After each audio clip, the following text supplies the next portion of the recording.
Everyone and welcome to Irina institute education. आपके खुद के चैनल में आपका स्वागत है और मैं इरिना पढ़ाने जा रही हूँ। इनफैक्ट शुरू करने वाली हूँ एक विलियम शेक्सपियर के द्वारा लिखा गया एक प्ले जिसका नाम है मैकबेथ, जो कि 11th 12th में आज इस साल से शुरू हुआ है। और मैकबेथ जो है इनफैक्ट इसके लाइन वाइज मैं एक्सप्लेनेशन दूंगी, आप लोगों को एक्सप्लेन करूंगी लाइन वाइज, लेकिन उससे पहले थोड़ा सा इंट्रोडक्शन मैं आपको दे दूं। इसमें मैकबेथ जो है ना, इसका फुल टाइटल जो है, मैकबेथ नहीं, फुल टाइटल इसका द ट्रेजेडी ऑफ मैकबेथ है। विलियम शेक्सपियर ने इसको टाइटल दिया था ट्रेजेडी ऑफ मैकबेथ। और जो सेटिंग है इसकी वो है स्कॉटलैंड में 1606 या 1623, इस पीरियड में ही, टाइम पीरियड में कहीं लिखा गया था। सेटिंग क्या दिखाया गया है? स्कॉटलैंड का सेटिंग है पूरा। और इसकी जो थीम है, मेन थीम पूरे जो मैकबेथ में जो मेन थीम जो है वो है एम्बिशन, महत्वाकांक्षा, पावर, अपनी ताकत या शक्ति या ताकत हासिल करने के लिए, किंगशिप माने राजा बनने के लिए किस तरह से लोग अपना अपनी बर्बादी कर लेते हैं, मेंटली और फिजिकली, माने शारीरिक रूप से और मानसिक रूप से, दोनों तरह से उनकी बर्बादी हो जाती है। किस तरह से पावर के खोज में, पावर पाने की लालसा में किस तरह से लोग अपनी बर्बादी कर लेते हैं, वो दिखाया गया है। और ये सबसे शॉर्टेस्ट ट्रेजेडी है। ये मैं मल्टीपल चॉइस क्वेश्चन में शायद आए, आप लोगों को आ सकता है कि सबसे which is the shortest tragedy of William Shakespeare, तो आप इसमें लिख सकते हैं Macbeth is the shortest tragedy. सबसे शॉर्टेस्ट ट्रेजेडी है मैकबेथ। और इसमें एक चीज जो मेन है वो देखेंगे आप लोग, ज्यादातर जो सीन्स है ना वो रात के सीन्स है। मतलब पूरे मैकबेथ प्ले में मतलब डरावनी चीजें, रात की सुपरनैचुरल चीजें और बहुत ही रात का समय, ये सीन्स जो है वो रात का है ज्यादातर, ये सब इसमें दिखाया गया है। और मैकबेथ जो है इसमें मैकबेथ वैसे तो with with his brain he is a poet, दिमाग के तौर पर देखा जाए तो वो बहुत बड़ा बहुत अच्छा कवि है, लेकिन with his heart he is villain, लेकिन दिल से वो विलन है, एकदम शैतान है।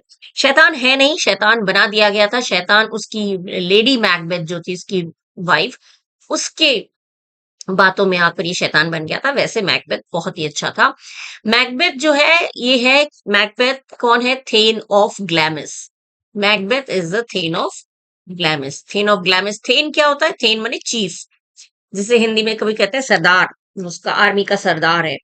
तो थेन ऑफ थेन ऑफ ग्लैमिस है और बहुत ही ब्रेव स्कॉटिश जनरल है किंग डंकन के आर्मी में। किंग डंकन, डंकन जो है राजा है, कहाँ का? स्कॉटलैंड का राजा ऑब्वियसली। तो Duncan is the king of Scotland. और इस राजा के अंडर में ये चीफ है या थेन है, थेन ऑफ ग्लैमिस। और ये यहाँ पे शुरू क्या होता है, ये मैकबेथ और एक और है बैंको। ये देखिए नीचे दिया हुआ है बैंको। बैंको और मैकबेथ दोनों ही जनरल हैं और दोनों ही राजा के अंडर में काम करते हैं एज अ जनरल। तो दोनों ही फ्रेंड्स भी हैं, आपस में दोस्ती भी है। और ये दोनों ही बड़े ब्रेवली फाइट कर रहे हैं, किसके खिलाफ? नॉर्वे और आयरलैंड के खिलाफ। They are fighting against Norway and Ireland on behalf of Scotland. Scotland के बिहाफ से, तरफ से, वो अपने राजा की तरफ से नॉर्वे और आयरलैंड के खिलाफ ये लोग लड़ रहे हैं। और बड़ी बहादुरी से ये लोग लड़ रहे हैं। और इसमें मैकबेथ के अलावा और कौन है? इसकी जो वाइफ है लेडी मैकबेथ, ये और ज्यादा एम्बिशियस है, even more ambitious and ruthless than her husband Macbeth. ये अपनी हस्बैंड मैकबेथ से और ज्यादा महत्वाकांक्षी, बहुत ज्यादा एकदम ऊपर उठने की लालसा इसमें बहुत ज्यादा है।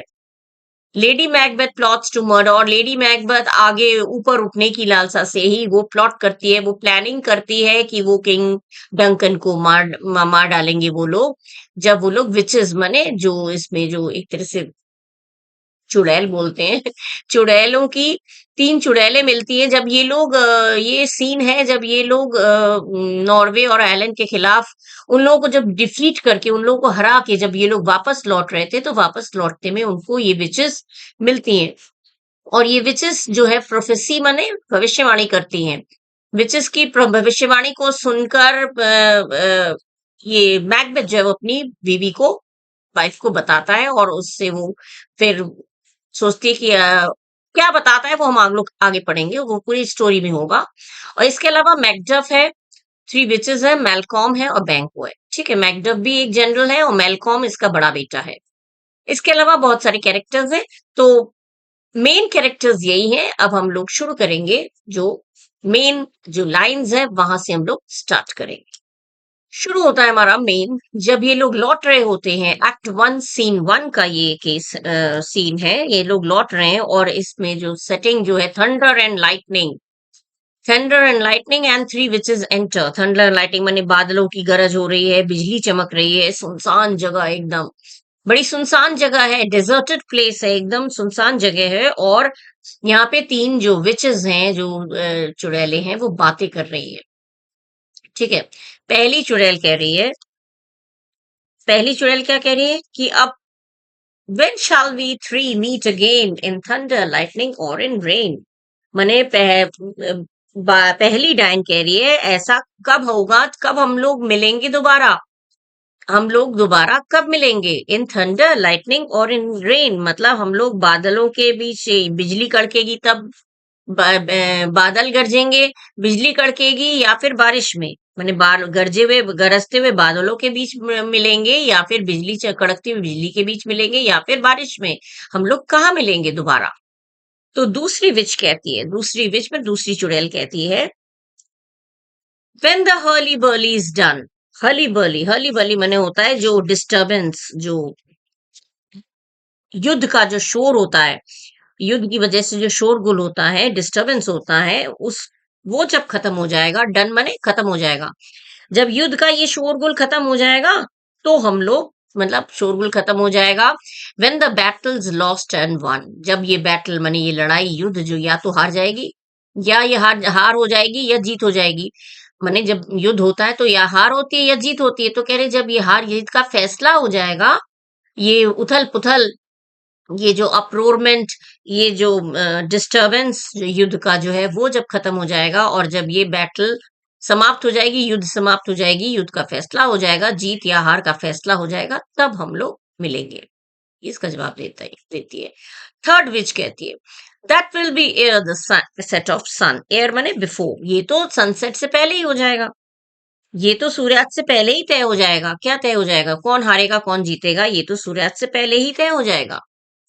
तो फर्स्ट विच कहती है, where the place, where the place मने तो अब कहा, वेयर द प्लेस मने where the place, second upon the heath, मने कौन सी जगह होगी हमारी मुलाकात, मने वेयर द प्लेस मने जगह कौन सी होगी, हम लोग कहाँ मिलेंगे।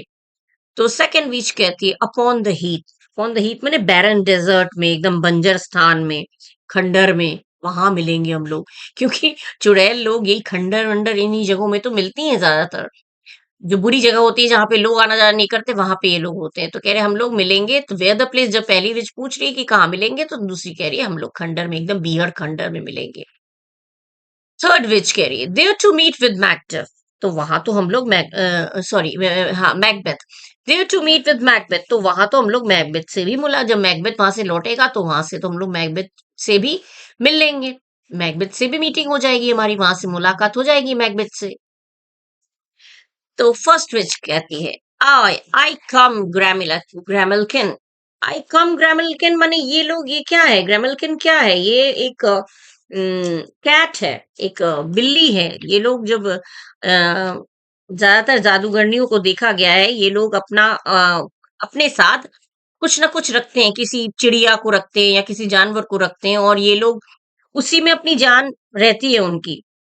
तो पहली जो डायन है, जो चुड़ैल है, वो ये कह रही है कि आई कम ग्रेमलकिन, मैंने मैं आई, आ रही हूं मैं, कहते हैं ना जो एक ग्रेमलकिन जो है वो भूरे रंग की एक बिल्ली है।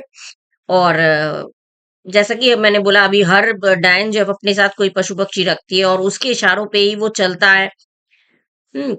उसके इशारों पर वो जो जानवर है वो उनके इशारों पर चलता है, और इसी से वो दूसरों पे जादू किया करती हैं। ये चीज मालूम होना चाहिए आप लोगों को, तो ये बता दिया मैंने। तो फर्स्ट विच कहती है, मैं आई ग्रेमलकिन, सेकंड विच कहती है पैडॉक कॉल्स, माने पैडॉक मतलब ये पैडॉक कौन है? मेढक का नाम है। अरे मुझे पैडॉक बुला रहा है। पैडॉक माने पैडॉक बुला रहा है मतलब मेरा मेढक मुझे बुला रहा है। वो कह रही मेरी बिल्ली मुझे बुला रही है। सेकंड विच कह रही मुझे पैडॉक बुला रहा है, मेरा मेढक मुझे बुला रहा है। थर्ड विच कह रही एनन, एनन माने बिल्कुल एक ही पल के बाद, एकदम तुरंत। हाँ बिल्कुल मैं जल्दी आ रही हूँ, मतलब कहते हैं ना, हाँ एनन माने मैं बिना रुके एकदम तुरंत आ रही हूँ मैं। जस्ट कमिंग सून जिसे बोलते हैं ना, मैं जल्दी आ रही हूँ, हाँ मैं आ रही हूँ। वो भी इस तरह से आवाज देती है। फिर कहते हैं fair is foul and foul is fair, hover through the fog and the filthy air. Fair is foul and foul is fair माने जो लोगों के लिए अच्छाई है वो हमारे लिए बुराई है। फेयर इज फाउल, जो लोगों के वो अच्छा लगता है, जो लोगों के लिए अच्छाई है वो हमारे लिए बुराई है, और जो हमारे लिए बुराई है वो लोगों के लिए अच्छाई है। ठीक है, सारी बुराइयां हमारे लिए अच्छाई है। जो हम लोग जिसको करना खराब मानते हैं, वो चीज इनके लिए अच्छा है, और जिस चीज को हम लोग अच्छा मानते हैं वे इन लोगों के लिए बुरा है। तो वही वो कह रही है कि सारी अच्छाई हम फाओ, ये बहुत इंपॉर्टेंट लाइन है, इसका आ सकता है। All that is good is evil to us, जो कुछ अच्छा है वो हमारे लिए इविल है, and all that is evil is good to us, मतलब ये है। और hover over through fog and fill the air, माने let's move, let's fly through the forged. Fog माने कोहरा, कोहरे से भरी आसमान में, वायु माने हवा में हम लोग, धुंध से माने एकदम कोहरे से भरी हवा में हम लोग, फिल्दी माने गंदी, गंदी हवा में चलो हम लोग घुटन भरी और कोहरे भरी हवा में कूदे फादे, कूदना फादना करें, चलो हम लोग उड़े, चलो हम लोग साथ उड़ चले गंदी हवा में। क्योंकि इनका जो मेन जो मकसद होता है गंदी जगहों में ही रहना होता है, तो कहते चलो हम लोग चले किसी गंदी हवा में, घुटन भरी हवा में, कोहरे से भरी हवा में हम लोग कूदे फादे। यहाँ पे हो जाता है। उसके बाद क्या होता है वो हम लोग नेक्स्ट सीन में पढ़ेंगे, सीन 2 में। यहाँ पे आपका एक्ट 1 सीन 1 बहुत ही शॉर्ट है ये। एक्ट 1 सीन 1 यहाँ पे ये खत्म हो गया, ये आपका एंड हो गया एक्ट 1 सीन 1। ठीक है, इसमें ज्यादा कुछ नहीं है, बहुत ही कम दिया हुआ है, और काफी है एक समझने के लिए तीनों चुड़ैलें किस तरह से बात करती है, और मैकबेथ से मिलेंगे तो क्या बोलेंगे वो हम लोग पढ़ेंगे नेक्स्ट सीन में। इसी के साथ मैं अपने ये वीडियो यहाँ पे एंड करती हूँ। और आप लोगों को अगर अच्छा लगा, समझ में आया, तो आप लोग लाइक करिएगा, शेयर करिएगा, और सब्सक्राइब नहीं किया तो सब्सक्राइब भी करिएगा, जिससे कि मुझे मोटिवेशन मिले। और नेक्स्ट वीडियो में हम लोग फिर आगे का पढ़ेंगे, देखते हैं सीन 2 में क्या होता है। Till the next video, bye bye, thank you.